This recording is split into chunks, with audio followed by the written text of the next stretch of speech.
हनुमान जन्मोत्सव के शुभ अवसर पर आज सागवाड़ा क्षेत्र के गौ विज्ञान अनुसंधान केंद्र श्री राधाकृष्ण गौशाला वमासा में एक किसान सम्मेलन एवं गौ आधारित जैविक कृषि प्रशिक्षण वर्ग का सफल आयोजन किया गया।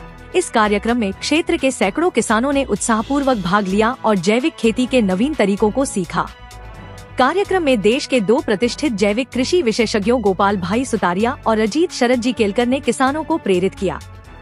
श्री गोपाल भाई सुतारिया, जो आदर्श गौपालक और जैविक खेती में क्रांति लाने वाले व्यक्तित्व के रूप में विख्यात है, ने अहमदाबाद की बंशी गिर गौशाला के अपने अनुभव साझा किए। उन्होंने बताया कि कैसे 16 गिर गायों की वैज्ञानिक पद्धति से संरक्षित गौशाला जैविक खेती के लिए एक आदर्श मॉडल बन चुकी है। वहीं अजीत शरद जी केलकर MSc कृषि विज्ञान में स्वर्ण पदक विजेता और जीव जंतु कल्याण बोर्ड भारत सरकार के सदस्य, ने किसानों को बीज अपना, खेत अपना, बाजार अपना की अवधारणा के माध्यम से आत्मनिर्भरता का मार्ग दिखाया। उनकी प्रेरणादायक बातों ने किसानों में नया जोश भरा। कार्यक्रम में किसानों को जैविक खेती के व्यावहारिक और सरल तरीके सिखाए गए। किसानों को मौसम के अनुसार फसल चयन एवं विभिन्न मौसमों में उपयुक्त फसलों की जानकारी, वर्षा प्रबंधन, जल संरक्षण और उपयोग की तकनीकें, स्वदेशी बीजों का संरक्षण और उपयोग, कम जुताई और मिश्रित खेती, मिट्टी की उर्वरता बनाए रखने के तरीके, जैविक पोषण प्रबंधन, रासायनिक खाद के बजाय प्राकृतिक खाद का उपयोग, गौ आधारित उत्पादों, गौमूत्र, गोबर गैस और सौर ऊर्जा का कृषि में उपयोग तथा रासायनिक कीटनाशकों के विकल्प के रूप में प्राकृतिक समाधान के बारे में जानकारी दी गई। कार्यक्रम में विशेष रूप से किसानों को जैविक खेती से अधिक उत्पादन प्राप्त करने के उपाय बताए गए। विशेषज्ञों ने रासायनिक खाद और कीटनाशकों के हानिकारक प्रभावों पर प्रकाश डालते हुए उनके स्थान पर गौ आधारित उत्पादों और जैविक तकनीकों को अपनाने पर जोर दिया। गौशाला के गौ सेवा, ग्राम विकास और पर्यावरण गतिविधि और भारतीय किसान संघ ने मिलके वीरेंद्र भाई, गणेश जी और सबने मिलके जो कार्यक्रम करा है, उसके लिए विशेष धन्यवाद। कि गाय आधारित खेती, यूरिया, DAP, पेस्टिसाइड 5 दिन के अंदर बंद हो सकता है, उत्पादन बढ़ सकता है। ऐसी विधि सिखाने के लिए यहाँ पे हजारों लोग आए सीखने के लिए, तो मैं हृदयपूर्वक सबका धन्यवाद कहता हूँ। और जिनको भी सीखना है, आइए समझिए, गाय आधारित स्वाभिमान से हम खड़े होते, स्वास्थ्य अच्छा रहेगा, पैसा हमें अच्छे से अच्छा प्रति एकड़ 2 लाख 5 लाख कैसे कमा सकते हैं, तो वो गतिविधि यहाँ पे सिखाने का हमें मौका मिला। और यहाँ की गाय कैसे परफॉर्मेंस बदल सकती है, यहाँ के किसान जमीन नहीं बेचे कैसे आगे बढ़ेगा, वो सारा चीज यहाँ पे सिखाने का प्रयत्न किया गया है। तो मैं विशेष धन्यवाद कहता हूँ एकता समाचार और सभी लोगों को कि यहाँ पे आके किसानों की नोंद ली आपने। और गाय आधारित किसान स्वाभिमान से खड़ा हो, गाय आधारित शहर से ज़्यादा पैसा गाँव में कैसे मिले, गाय का गोबर मेन प्रोडक्ट हो जाए, दूध बाई प्रोडक्ट हो जाए, और सब लोग स्वाभिमान से कैसा खड़ा हो, ये बात रखने के लिए हमें मौका मिला, उसके लिए धन्यवाद। और सभी का धन्यवाद कि आप समय लेकर के यहाँ पे सब आए और मिलके हम लोग साथ में काम करेंगे। किसी को भी सीखना है, बंसी गिर गौशाला, अहमदाबाद, शांतिपुरा चौकड़ी, निःशुल्क शिविरें होती है, आइए समझिए और इस गौशाला से भी जुड़िए। इस गौशाला के साथ में आकर के वहाँ भी प्रशिक्षण आप पा सकते हैं और गाय आधारित स्वास्थ्य कैसे ठीक कर सकते हैं, जोड़ों के दर्द, पेट के, हेयर फॉल, एसिडिटी, सब विषय में गाय आधारित हमने जो समाधान ढूंढे उसकी भी अनुभूति है, तो हमारे साथ जुड़ सकते हैं। धन्यवाद। मैं गोपाल सुतारिया, बंसी गिर गौशाला, अहमदाबाद, शांतिपुरा चौकड़ी। धन्यवाद। आज यहाँ वमासा में जो स्थित श्री कृष्ण गौशाला है, यहाँ पर आज एक विशाल किसान सम्मेलन का आयोजन किया गया, जहाँ पर गौ आधारित जैविक कृषि के ऊपर पूरा विषय आज मैंने भी रखा, क्योंकि मुझे ऐसा लगता है कि यह समय की मांग है। हम सब जानते हैं कि आने वाले समय में जिस प्रकार से आज बीमारियाँ मानव समाज में बढ़ रही हैं और उसी प्रकार हमारी धरती माँ का भी स्वास्थ्य खराब होते जा रहा है, तो ये कहीं ना कहीं आपस में सब जुड़ी हुई चीज़ें हैं। अगर हमारी धरती माता अस्वस्थ होगी तो मानव समाज भी अस्वस्थ पैदा होगा।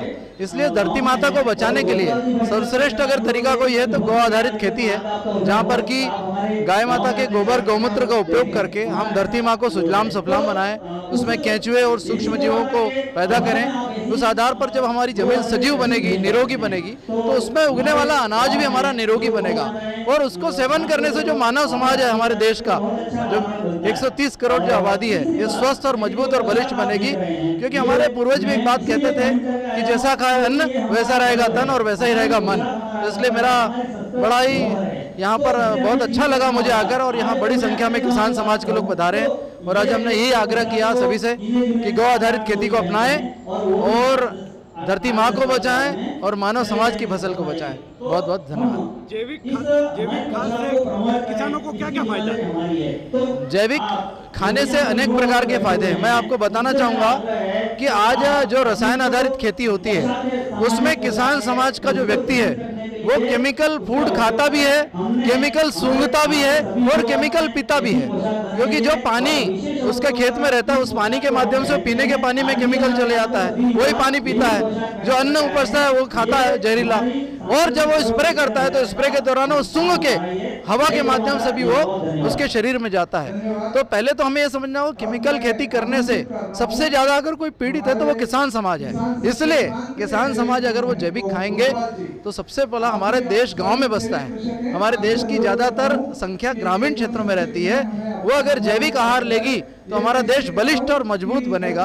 तो सबसे बड़ा फायदा किसानों को ये रहेगा, एक तो वो निरोगी बनेंगे क्योंकि अच्छा अनाज खाएंगे तो, और निरोगी जब व्यक्ति रहता है तो उसके मन में भी चेतना का विकास होता है, मन प्रसन्न और स्वस्थ रहेगा और निश्चित तौर पर आने वाली पीढ़ियां भी हमारी बहुत मजबूत बनेगी। इसलिए मुझे लगता है कि सभी किसान कांदा, लहसुन और मिर्ची के आपने जो साइन बताया उसके बारे में, तो अनेक प्रकार के देशी नुस्खे हैं जिससे हम कीड़े को और बीमारियों को कंट्रोल कर सकते हैं। तो प्याज और लहसुन और मिर्च की जो चटनी है इसका एक अर्क हम बनाते हैं, तो उसमें आधा किलो प्याज लेते हैं, आधा किलो लहसुन लेते हैं और 1 किलो हरी चरखी मिर्च लेते हैं। इसके पीछे साइंस है। अब प्याज में जो हमको रुला देता है इसके अंदर सल्फर होता है, लहसुन में एलाइसिन होता है और मिर्च में कैप्सिसिन नाम का तत्व होता है। ये तीनों कीट नियंत्रक पाए गए हैं। तो जब हम इनका अर्क बना के, जिसको जैसे 2 किलो चटनी बनी, इसको 6 लीटर गुनगुने पानी में रात भर लग दीजिए और अगले दिन सुबह सूती कपड़े से छानकर प्रति पंप 250 से 500 ml आप किसी भी फसल में छिड़काव करें तो यह ऑल इन वन दवा है। इसके अंदर सल्फर होने से यह फफूंद रोगों को भी नियंत्रित करता है और इसके अंदर कैप्सिसिन और अन्य तत्व इल्ली को भी नाशक का काम करते हैं। इसी प्रकार फसलों में लगने वाली मच्छरों का भी यह नियंत्रण करता है। इतना सरल सहज नुस्खा है जो किसान समाज के लोग अपनाएंगे तो बाजार के जहरीले रसायनों से हम बच सकते हैं। आपका परिचय बताइए। तो मैं अजीत केलकर हूँ, वह रहने वाला इंदौर का हूँ और विगत 25 वर्षों से मेरा कृषि से नाता है। इसका मूल कारण यह है कि मैं 1998 में मैंने MSc कृषि गोल्ड मेडल से उत्तीर्ण की थी मध्य प्रदेश में, और उसके पश्चात तब से मैं गौ आधारित जैविक खेती में लग गया हूँ। मेरा स्वयं का खेत भी है और ये कार्य को मैं और मेरे बड़े भाई रवि केलकर मिलकर देश भर में हम 7 राज्यों में काम कर रहे हैं और हजारों की संख्या में आज किसान समाज के लोग हमसे जुड़े हैं। और अब हम ये मान रहे हैं कि जो हमारा पूर्वज का ज्ञान था, जो हमारे किसान थे असली वैज्ञानिक, उनके अंदर बैठे वैज्ञानिकों को हम जगाने का काम कर रहे हैं। और ये प्रयास करके हमें ऐसा लगता है कि आत्मा हमारी प्रसन्नित होती है, क्योंकि पूरे देश में अगर निरोगी इंसान बनेंगे तो कहीं ना कहीं परमात्मा को हम सही जवाब दे पाएंगे अपनी जिंदगी का। सर आपने 2 से ढाई घंटे आपने बोला, आपने 2 से ढाई घंटे बोला, उसका क्या कारण है? मैंने 2 से ढाई घंटे मैं तो क्या बोला, ये परमात्मा ने मुझे बुलवाया, क्योंकि जब दिल से कोई बात निकलती है तो आपके कंट्रोल आपका नहीं रहता है, वो परमात्मा का ही रहता है। वो आपसे बुलवाते जाता है, दिल की बात दिल को लग जाती है। और इसलिए मैंने इस खेती का नाम ही दिया है प्रेम की खेती। हम सब मिलजुल कर रहे हैं, परमात्मा ईश्वर अल्लाह सबका एक ही है। और दुनिया बनाने वाले ने जब दुनिया बनाई थी तो सूरज की रोशनी, हवा, पानी सब एक समान सबके लिए देता है वो। और उसी परमात्मा की इस लीला को, जिसको मैंने भगवान कहा, भ से भूमि, ग से गगन शक्तियां, व से वायु और न से नीर, इनको बचाने का काम हम सबको मिलकर करना चाहिए। ये बचेंगे तो हम बचेंगे। इसलिए ये बोलने का, ये दिल से बोलने का एक विषय था। आज वमासा राधा कृष्ण गौशाला में किसान सम्मेलन हो रहा है, गो आधारित जैविक खेती। यहाँ पर बहुत सारे किसान इकट्ठे हुए हैं जो जैविक खेती कर रहे हैं। उसके बारे में हमारे जो यहाँ के वागड़ के जो किसान भाई हैं उन सभी को यहाँ जानकारी मिल रही है कैसे जैविक खेती कैसे करनी। और पहले जो खेती करते थे यूरिया खाद डाल करके, जिससे जो है व्यक्ति बीमार होता है, तो जैविक खेती करने से उसकी उपज भी बढ़िया होगी और उसका जो भाव है वो भी, कीमत है वो भी ज़्यादा आएगी। इससे किसान परिवार जो है वो मजबूत होगा और इससे उसकी घास जो है, घास भी अगर जानवर खाएंगे तो वो भी नुकसान नहीं करेगा। ऐसे ही अपन अनाज खाएंगे तो अनाज में भी हमारे को फ़ायदा होने वाला है। तो ये सब जो है देसी जुगाड़ करके जो घास है, पत्तियां हैं, नीम है, छाछ है, गाय के जो गोबर के कंडे हैं उससे वो दवाई बना करके छिड़काव करेंगे तो इससे अनाज भी अच्छा पैदा होगा और उसमें जो जानवर कीड़े लगते हैं वो भी उससे मिटेंगे। ऐसा यहाँ पर जानकारी दी जा रही है और बहुत किसान लोग यहाँ पर आए हैं। तो मैं तो हमारे यहाँ के जो राधा कृष्ण गौशाला के वीरेंद्र सिंह जी, इनको मैं धन्यवाद देता हूँ कि वो बार बार यहाँ कार्यक्रम के माध्यम से यहाँ के जो किसान भाई हैं, कृषक भाई हैं, इनको बुलाते हैं। ऐसे ही हमारे साथ ये जैन समाज है, इनका भी नाम वीरेंद्र जी है। वो इनके सोने चांदी का प्रतिष्ठान भी है, सोने चांदी का व्यापार करते हैं। लेकिन इसके बाद भी इन्होंने सोचा कि सोने चांदी का तो व्यापार करेंगे ही, लेकिन अगर जैविक खेती, इनके पास ज़मीन है तो वो जैविक खेती खुद कर रहे हैं और अपने परिवार को भी वो अनाज जो है वो दे रहे हैं, अच्छा अनाज दे रहे हैं, स्वच्छ अनाज दे रहे हैं। इसमें आने वाली पीढ़ियों को भी ये एक संदेश देना चाहते हैं कि हमारे को जो है जैविक खेती करनी चाहिए और जैविक खेती से अपने परिवार में समृद्धि, सुख समृद्धि आएगी। देखिए, हमारी भारतीय अर्थव्यवस्था में कृषि का एक महत्वपूर्ण स्थान है और हमारी प्राचीन जो कृषि पद्धति है वो गौ आधारित जैविक कृषि है। परंतु कालांतर में कहीं न कहीं पेस्टिसाइड का उपयोग करने से, रासायनिक खाद का उपयोग करने से हमारी कृषि भी यानी दूषित हुई एवं लोगों के स्वास्थ्य पर भी दुष्परिणाम हुआ। साथ ही हमने अपना जो गौधन था, जो कृषि को आधार प्रदान करता था, उसको भी यानी छोड़ा तो उसका भी दुष्परिणाम हुआ। तो किसान गौ आधारित जैविक कृषि करे, गौ पालन घरों में हो, साथ ही रासायनिक खादों के दुष्परिणाम को समझे, उसके लिए यह आयोजन किया जा रहा है। पूरे वागड़ क्षेत्र से हज़ारों की संख्या में आज किसान यहाँ सम्मिलित हुए हैं और सब गौ आधारित जैविक कृषि का प्रशिक्षण लेकर यहाँ से रवाना होंगे। सर, यहाँ कहाँ के लोग आए सिखाने वाले? सिखाने के लिए जो प्रमुख वक्ता हैं, एक तो अहमदाबाद के गोपाल भाई सुतारिया, जो गिर नस्ल के बहुत अच्छे ब्रीडर हैं, उनके बहुत ही अच्छी गौशाला है और बहुत श्रेष्ठ कार्य है, लाखों लोग उनसे जुड़े हुए हैं। साथ ही अजीत जी केलकर, जो MSc एग्रीकल्चर में गोल्ड मेडलिस्ट है और गौ आधारित जैविक कृषि में एक्सपर्ट है, और उन दोनों का अपने क्षेत्र में काफ़ी महारत हासिल है और दोनों का सानिध्य अपने को इस कार्यक्रम में प्राप्त हो रहा है। और इस पूरे कार्यक्रम को करने में, संपादित करने में जो लगे हुए हैं, इसमें गौ सेवा गतिविधि, ग्राम विकास गतिविधि, पर्यावरण गतिविधि एवं साथ में भारतीय किसान संघ, ये चारों मिलकर संयुक्त तत्वाधान में यह आयोजन कर रहे हैं। सर, अगले वर्ष भी आपका ये कार्यक्रम हुआ था और इस वर्ष भी ये जी, और हमने ये तय किया है कि प्रतिवर्ष ऐसा आयोजन रखेंगे ताकि वागड़ का किसान गौ आधारित जैविक कृषि से जुड़े और घर घर गौ माता स्थापित हो एवं हमारा क्षेत्र कैंसर मुक्त हो एवं असाध्य रोगों से मुक्त हो। वागड़ के किसानों को क्या कहना चाहोगे? वागड़ का किसान सामान्यतः घरों में गौपालन भी करता है, बैल भी यहाँ रखते हैं और गौ आधारित जैविक कृषि की अनुकूलता भी है। तो इस प्रकार से प्रशिक्षण से अगर वो ठीक ढंग से गौ आधारित जैविक कृषि करे तो वागड़ की अर्थव्यवस्था भी काफ़ी बेहतर हो सकती है। इतना ही कहना है। सर, राधा कृष्ण गौशाला का संचालन आप कर रहे हो, कितने गाय है आपके यहाँ पर? राधा कृष्ण गौशाला का संचालन हमारी पूरी टीम कर रही है और उस टीम का मैं एक सदस्य हूँ और ठीक है, मतलब पूरा समय मैं दे रहा हूँ। बाकी हमारी पूरी टोली लगी हुई है और अभी उसमें 350 गौ माता है और इसके साथ ही आगामी समय में वहाँ पर गौ चिकित्सा का भी काम शुरू करने वाले हैं। और ये जो नया परिसर आप देख रहे हैं, यहाँ पर अपने लोकल जो गौ माता है, स्थानीय गौ माता है, उसके ब्रीडिंग का काम, उसके नस्ल सुधार का कार्य एवं किसानों के प्रशिक्षण का कार्य यहाँ पर करेंगे। धन्यवाद। जय जवान, जय किसान, जय गौ माता।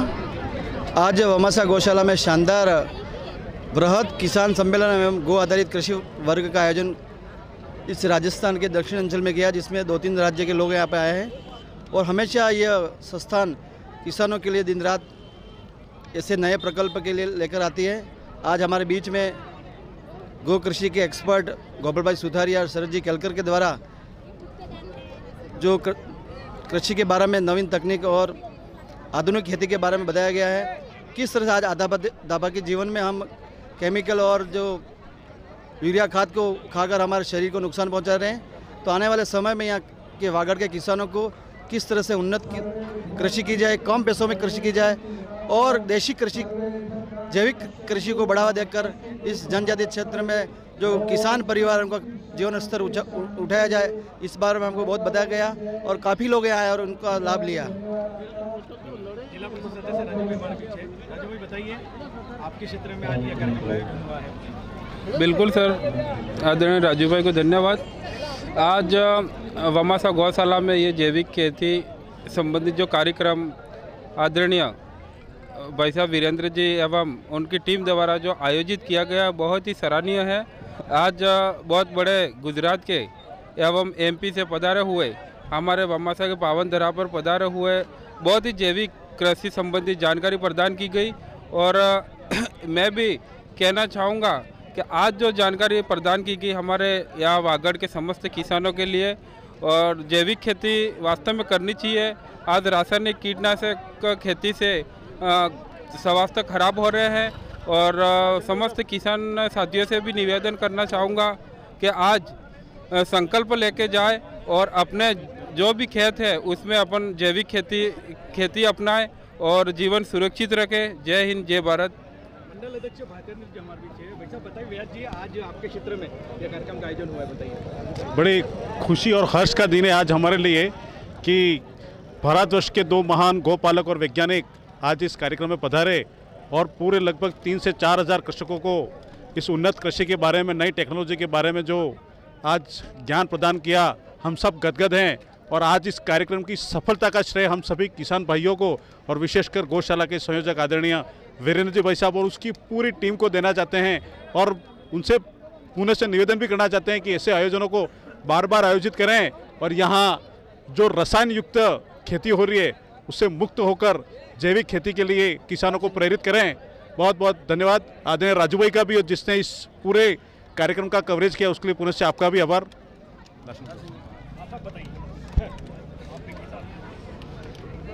आज वर्तमान समय में रासायनिक खाद से भूमि एकदम बंजर सी होती जा रही है और अभी जो उत्पादन पहले हो रहा था उससे कहीं कम होता जा रहा है। इसका कारण है कि जो प्राकृतिक खाद और जैविक खाद मिलनी चाहिए वो नहीं मिल पा रही है। तो अभी पशुपालन का धंधा कम होने के कारण गोबर वाली खाद भी नहीं मिल पा रही है। तो आज के कार्यक्रम में कम से कम लागत में और कम से कम संसाधनों से किस प्रकार से जैविक खाद और रासायनिक खाद को कम करते हुए रासायनिक खाद के बराबर का उत्पादन हो, ऐसा जो आज का बताया जिन्होंने, किस प्रकार से कीटनाशक दवाइयाँ देशी अपने घर पे बना सकते हैं, किस प्रकार से खाद बना सकते हैं और अधिक से अधिक उसका उत्पादन ले सकते हैं। स्वास्थ्य के लिए भी बढ़िया होता है। वर्तमान में ये रासायनिक खाद डालने से बहुत ज़्यादा कैंसर वगैरह फैल रहे हैं समाज में, बीमारी डायबिटीज़ वगैरह हो रही है। तो इसके भी रोकथाम होगी और भूमि भी वापस उपजाऊ बनेगी और वापस एक बार हम सबको प्राकृतिक खेती पर आना पड़ेगा और जैविक खेती पर आना पड़ेगा। हमारे यहाँ पर अभी जो किसान सम्मेलन का आयोजन किया है श्री राधा कृष्ण गौशाला वमासा की तरफ से, जैविक कृषि आधारित जो बात है वो हमारे श्री अजीत भाई केलकर और गोपाल भाई सुतारी अहमदाबाद से पधारे हैं, वो इसके बारे में बता रहे हैं। लगभग हर साल, गए साल भी हमने किया था, 2000 के लगभग पब्लिक थी और अभी भी पब्लिक आ ही रही है, आवागमन हो ही रहा है। और वागड़ क्षेत्र का जो बांसवाड़ा, डूंगरपुर, चित्तौड़, प्रतापगढ़ और सभी उदयपुर से भी लोग आ रहे हैं और इसके जो जैविक कृषि के बारे में पूरी जानकारी प्राप्त हो रही है। और भारतीय किसान मतलब जो है वो रासायनिक खाद छोड़ के जैविक खाद की तरफ बढ़े और उनको कैंसर जैसी गंभीर बीमारियों से बचे, इसके लिए ये कार्यक्रम का आयोजन किया गया है। इसके अंदर हम आज इसमें गोनाइल जो गो कृपा अमृतम है वो मतलब खाद के साथ मिला के खेतों में डाला जाएगा। इससे मतलब क्या है कि इस